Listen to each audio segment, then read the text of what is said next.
Precision is kind of important in modern warfare. We know, right? No big revelation there. But it seems that Russia never got the memo that building bombs that are actually capable of hitting their targets is a good thing. At least that's what we're getting after a spate of incidents that tell us that Russia's glide bombs aren't gliding where they need to go. Those bombs are accurate at hitting Russian troops. Something is bombing Russia, and it isn't Ukraine. No matter how hard Russia tries, it just can't seem to stop bombing itself. The UK's Ministry of Defence, or MOD, has revealed that Russia's high-tempo glide bomb campaign against Ukraine comes with some major drawbacks. The friendly fire rates that are coming out of those attacks show that a litany of issues, including poor procedures, are resulting in Russia bombing itself far too often. In its typically understated way, the MOD said, "These instances demonstrate continued errors in Russia's ability to successfully employ their munitions on intended targets." In other words, Russia, why do you keep hitting yourself? The Kremlin doesn't have any answers, and the numbers show that this is a problem that has been affecting Russia ever since it introduced glide bombs into the war. The MOD analysed footage published by open-source intelligence groups such as Astra to discover that Russia has dropped 25 glide bombs onto itself and the territory that it occupies in Ukraine so far in 2026. That's a friendly fire rate of about 5 massive bombs dropped on Russian soldiers and civilians per month, and Ukraine isn't having to lift a finger. It's Russian pilots who take to the sky, aim, and then hit their own people in the collective face. The one bright spot in these figures is that Russia seems to be getting a little better at hitting itself.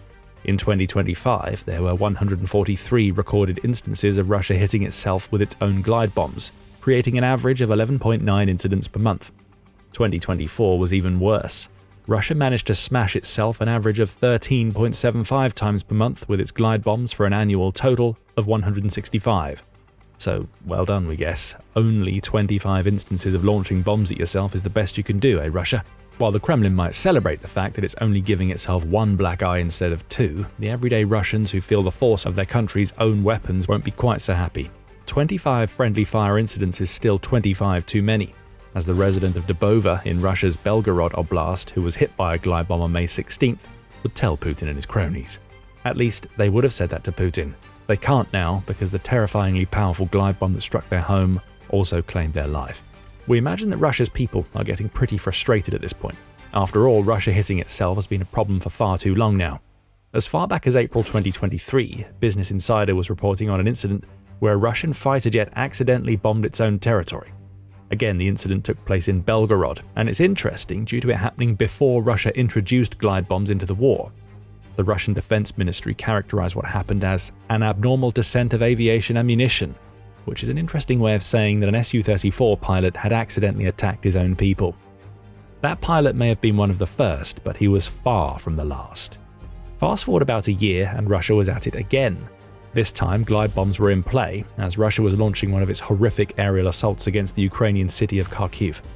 The strike didn't go to plan. A Russian pilot mistakenly dropped their munitions on, let's check our notes here, Belgorod.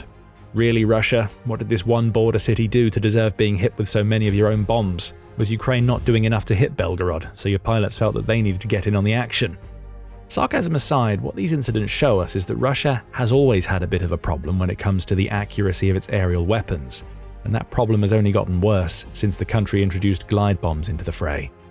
In a July 2024 piece that examined just what on earth was going on, the Washington Post discovered that some of Russia's failed glide bombs were being discovered by civilians, and in many cases, the Russian Defense Ministry didn't even know when these misguided bombs had been fired. Those that didn't explode into fiery balls of fury that killed Russian people were often left sitting where they'd landed for days before they were discovered. That's peak Russian military efficiency right there. Not knowing that you're launching bombs at yourself and then not doing anything about the bombs once they've landed sounds about right for Russia in its Ukraine campaign. The same outlet reveals that the local authorities dealing with these glide bomb mishaps have undergone an interesting evolution in terms of how they handle the problem. When the first friendly fire incidents occurred, those authorities were generally pretty open about what had happened. At least they were as open as Russia can be, as we saw with the abnormal descent of aviation ammunition statement earlier. But somewhere around mid-2024, the authorities stopped mentioning ammunition and instead started being as vague as possible. They would only say things like, "An explosion has occurred," likely because it was getting a little bit embarrassing to keep on saying that Russian pilots had launched bombs at their own territory. Remember, there were 165 instances of this happening in 2024. It would probably start to feel like a record had skipped if Russia had to explain why things were exploding each time. But let's come back to the MOD's findings. Over the past 3 years, Russia has managed to bomb itself at least 330 times. That's a pretty major problem, and it leads to the obvious question: what on earth is happening? There are a couple of reasons why Russia keeps smashing itself in the face that we'll get to in a few minutes, but one of the major problems that Russia has with glide bombs is that they were never designed to be precision weapons in the first place. That much was clear from the original analyses of the weapons when they first appeared in early 2024. At the time, the BBC offered basic details. Glide bombs were being made by converting old Soviet-era dumb bombs into medium-range munitions through the use of glide kits. It was actually one of the few very clever ideas that Russia had had since Putin launched his invasion. These kits have special wings that deploy when the attached bomb is dropped, allowing the bomb to glide several dozen kilometers toward a target. Glide bombs allowed Russia to launch munitions from just outside the range of Ukraine's air defenses. However, they came with the downside of being imprecise. The earliest version of the glide kits that Russia created used basic satellite navigation kits to help them stay on course. That would generally ensure that a target was roughly hit, but it wasn't enough to give these bombs the level of precision that would allow Russia to reliably take out specific pieces of infrastructure or military assets. But Russia could get over that fact by countering its new weapons' lack of precision with sheer volume. Rather than using one bomb to attack one target, Russia started dropping hundreds and eventually thousands of glide bombs every single month. For instance, Russia had launched around 3,500 of these types of bombs between January and the beginning of April 2024. The volume has only increased since then. In March 2026, Russia launched 7,987 glide bombs at Ukraine, the Kyiv Independent reports. That's a new monthly record that exceeds the previous record set in February by over 1,500. So the numbers tell part of the story. What Russia has in glide bombs are Soviet-era weapons that have been given a modern touch with glide kits. That combination is never going to be perfect. And when you're launching thousands of glide bombs every month, it stands to reason that a few of the kits used to make those bombs will have manufacturing defects that send them off course. The use of satellite navigation can also cause problems. If Ukraine uses electronic warfare to jam or otherwise mess with the signals being transmitted to a glide bomb, there always exists the potential that the bomb could fall on an unintended target. Perhaps that explains why Belgorod has taken such a beating. As a border region, it's likely right in the firing line of electronic warfare countermeasures, as well as being a perfect place from which to launch glide bombs. That's a pretty nasty combination that has already led to Russian bombs being dropped onto the heads of the country's own people. But there's something more at play here. The MOD specifically points to a pair of problems that are taking Russia's glide bomb strategy from having an acceptable risk level to being potentially catastrophic for Russia. These problems could change everything. But before we dig into what they are, this is a quick reminder that you are watching The Military Show. There's a lot more where this came from, so don't forget to subscribe if you're getting value from the channel. Problem number 1, as defined by the MOD, is simple: terrible training. Realistically, a glide bomb should be pretty simple for an experienced pilot to launch. You just get your jet airborne, point it in the right direction, and fire. The bomb is supposed to do the rest. However, Russia's pilots don't even seem to be able to handle that anymore. A British intelligence report says, incidents are likely occurring due to a combination of inadequate aircraft armament procedures before takeoffs and poor execution by crews during missions. In other words, glide bombs aren't being loaded into fighter jets properly by support crews. And even when they are, there's some Russian roulette going on with the pilots. You never quite know when the person entering the cockpit has been so poorly trained, they can't even handle what should be a simple task for any pilot worth their salt. Anybody who's been paying attention to Russia's approach to training since Putin invaded Ukraine won't be surprised by the revelation that poor training is a contributor to so many of the glide bomb-friendly fire incidents.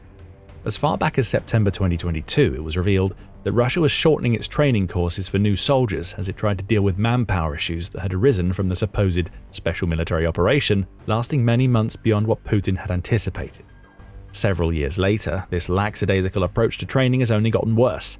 Russia has devolved from trying to fit as much as possible into too short a time span down to offering almost no training at all, because it knows that most of the soldiers it sends into Ukraine will just become cannon fodder. In a February report, United 24 Media revealed that Russian recruits now only spend between 5 and 10 days training before they're shipped to the front. There's a pattern here. Before 2013, Russia trained soldiers for 5 or 6 months before they entered the army. That training period was cut down to 3 months in 2013, a year ahead of the launch of Putin's campaign of aggression against Ukraine. Today, Russian conscripts are supposed to get 4 months of training, and contract soldiers should get 192 hours. Neither is getting what Russia claims.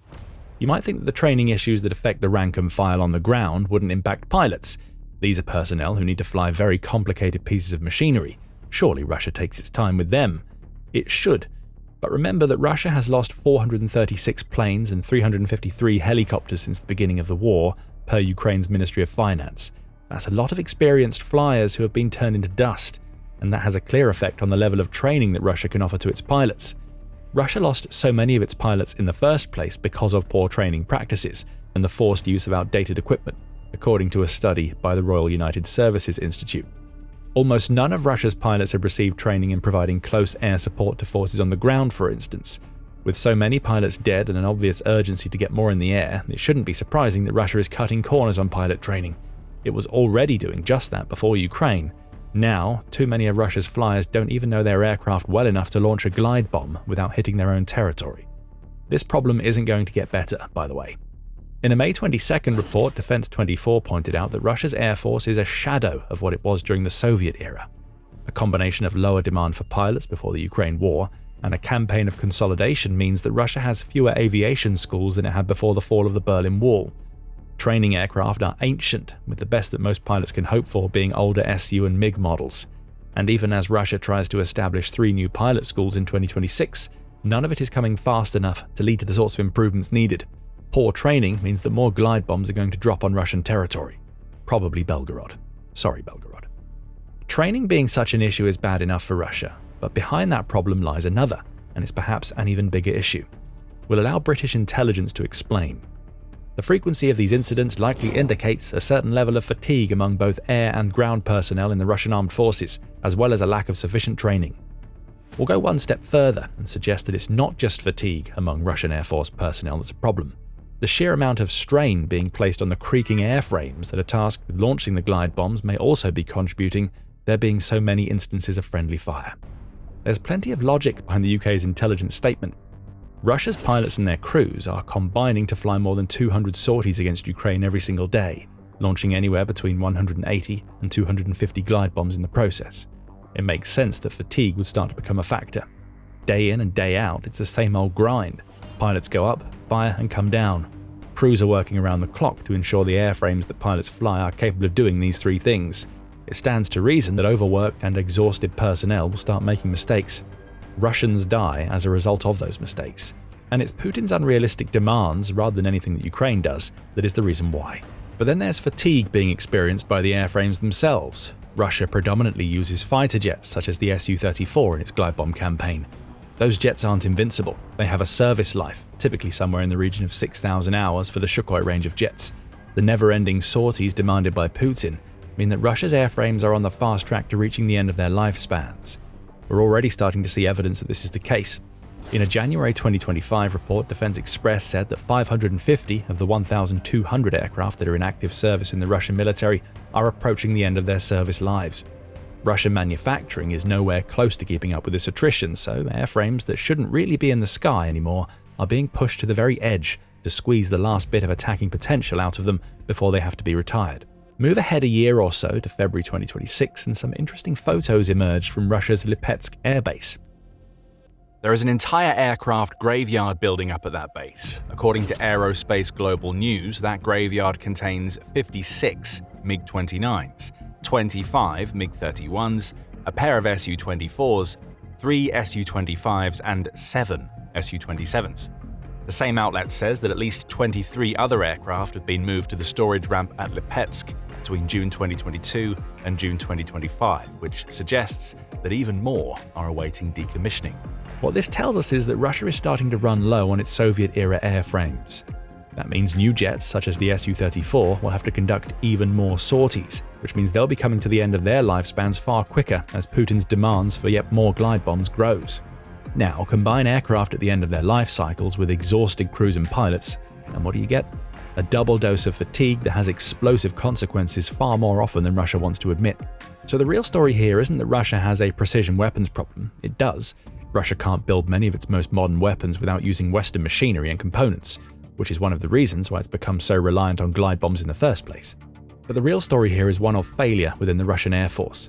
Pilots aren't getting the training they need, which is an issue that is being compounded by Russia's experienced flyers having been killed during the early periods of the war. Those inexperienced pilots and their crews are exhausting themselves by flying non-stop sorties in airframes that are either approaching or already at the end of their service lives. It's not a shock that Russia is hitting itself when you take all of this into account. Frankly, it's more of a shock that friendly fire incidents aren't happening more often. Still, the glide bomb strategy will stay and more Russians will die as a result. What does it matter to Putin? He's already sent almost 1.37 million of Russia's soldiers to the slaughter in Ukraine. He's not going to care about glide bombs flying into Russian cities anywhere near as much as the civilians who are being killed by their own military. Ukraine can simply sit back and watch Russia hit itself. Not that Ukraine needs any help killing Russian occupiers. As Putin's pilots smash Russians with their own bombs, Ukraine demonstrates what precision is really all about. The butchers of Bucha found out the hard way that when Ukraine finds a target, it hits that target.